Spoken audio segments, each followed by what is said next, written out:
మహాగణాధిపతి నమః. శ్రీ గురుభ్యో నమః. శ్రీమాత్రే నమః. ప్రేక్షకులందరికీ స్వాగతం. శని రాహుల యుతి కలయిక అంటే మనకి మార్చి 29 నుండి మే 21 తారీఖు వరకు కూడా ఈ శని రాహులిద్దరూ కూడా మీనరాశిలో కలిసి సంచారం చేయడం అనేది జరుగుతోంది. కాబట్టి శని రాహులిద్దరూ కలిసి అంటే కొంతమందికి ఇబ్బందికరమైన పరిస్థితులు ఉంటాయి, కొంతమందికి కలిసి వచ్చే పరిస్థితులు కూడా ఉంటాయి.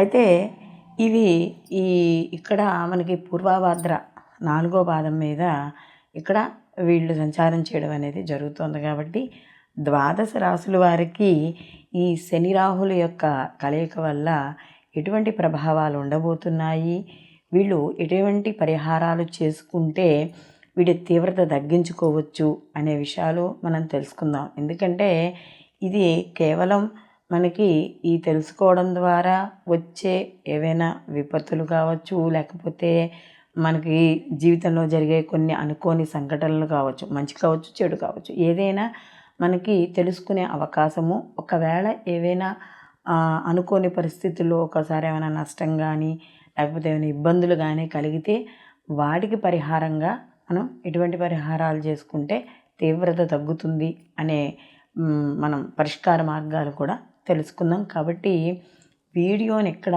స్కిప్ చేయకుండా చివరి వరకు చూడండి.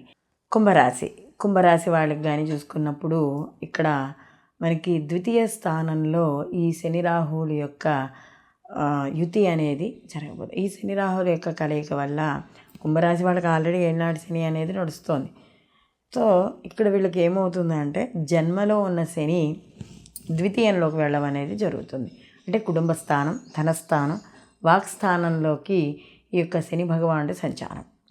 అలాగే అక్కడ రాహువు కూడా గత కొంతకాలంగా రాహు కూడా అక్కడే ద్వితీయంలో రాహు సంచారం. ద్వితీయంలో రాహు సంచారం పెద్దగా అంత పెద్ద ఇబ్బంది ఏమీ ఉండదు, న్యూట్రల్గా ఉండడం, పెద్దగా అంటే ఎక్కువ చెడు ఫలితాలు ఉండవు, ఎక్కువ మంచి ఫలితాలు ఉండవు. ఎందుకంటే ధనస్థానంలో ఉన్నాడు కాబట్టి విదేశీ ద్వారా ధనం రావడమనో లేకపోతే విదేశీ పరంగా కొద్దిగా ఏమైనా శుభవార్తలు ఉండడం ఇలాంటివి జరుగుతూ ఉంటాయి. అంతేగాని పెద్దగా ఇబ్బందికరమైన విషయాలంటూ ఏమీ ఉండవు, సామాన్యంగా ఉంటుంది. అయితే ఈ శని భగవానుడు ఎప్పుడైతే ద్వితీయంలోకి వెళ్తాడో ఇక్కడ ధనస్థానం అంటే ధనం సంబంధించిన విషయాల్లో కొద్దిగా జాగ్రత్త వహించుకుంటూ ఉండాలి. అంటే అలాగా అనుకుంటే పెట్టుబడులు పెట్టేటప్పుడు, ముఖ్యంగా కుటుంబపరంగా ఖర్చు పెట్టేటప్పుడు, లేదా కొత్తగా ఎక్కడైనా ఇన్వెస్ట్మెంట్ చేసేటప్పుడు, లేదా రాహుతో కలిసి ఉన్నాడు కదా మాయాకారకుడు శని భగవానుడు కూడా కలిసి ఉంటాడు. కాబట్టి ఎప్పుడైతే శని ఏం చేస్తాడు, ఆ స్థానాన్ని పాడు చేయడానికి చూస్తాడు.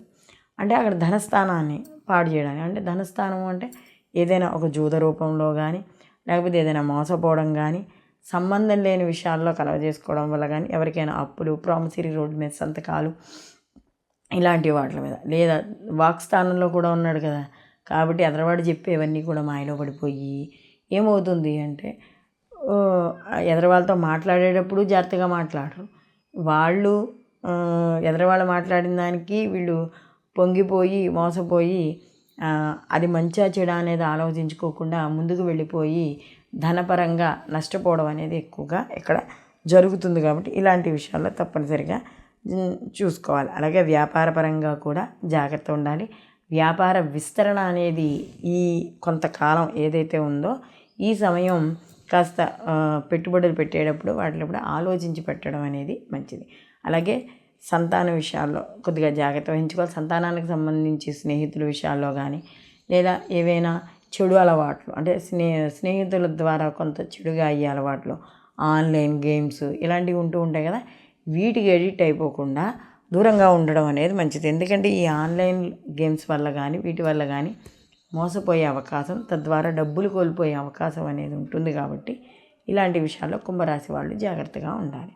అలాగే వాక్స్థానంలో ఉన్నారు కాబట్టి పెద్దలతో మాట్లాడేటప్పుడు కానీ, సమాజంలో ఉండే వ్యక్తులతో కానీ, పెద్ద మనుషులతో మాట్లాడేటప్పుడు కొత్త వాక్స్థానంలో ఉన్నారు కూడా ఇలాంటి విషయాల్లో కుంభరాశి వాళ్ళు తప్పనిసరిగా జాగ్రత్త అనేది వహించాలి. ఓవరాల్గా చూసుకున్నప్పుడు వీళ్ళకి సామాన్యమైన ఫలితాలు గోచరించడం అనేది జరుగుతుంది. తప్పనిసరిగా కుంభరాశి వాళ్ళు ఏనాడు శని ప్రభావం ఉంది కాబట్టి వీళ్ళకి శని రాహువుల యొక్క జపం చేయించుకోవడం, శని రాహువులకు స్తోత్ర పారాయణలు లేదా శనికి తైలాభిషేకం చేయించుకోవడం, రాహుకు సంబంధించి దుర్గా ఆరాధన చేసుకోవడం, లేదా ఈ 53 రోజుల పాటు కూడా రాహుకాల దీపాలు పెట్టుకోవడం, ఈ రాహుకు సంబంధించిన మినుములు దానం చేయడం, ఇలాంటివి ఏవి చేసినా కూడా ఈ తీవ్రత తగ్గించుకోవడం అనేది జరుగుతుంది. కాబట్టి ఈ శని రాహువులు ఏదైతే కలయి ఉందో ఈ 53 రోజుల సమయం మాత్రం ఈ యొక్క కుంభరాశి వాళ్ళు ఇందాక మనం చెప్పుకున్న విషయాల్లో తప్పనిసరిగా జాగ్రత్త అనేది వహించాలి. ఈ వీడియో కానీ మీకు నచ్చినట్టయితే లైక్ చేయండి, 10 మందికి షేర్ చేయండి, మీ అభిప్రాయాలు కామెంట్ రూపంలో తెలియజేయండి. అలాగే మా ఛానల్ని సబ్స్క్రైబ్ చేసుకోవడం మర్చిపోకండి. సర్వే జన సుఖినో భవంతు, లోకా సంస్థ సుఖినో భవంతు.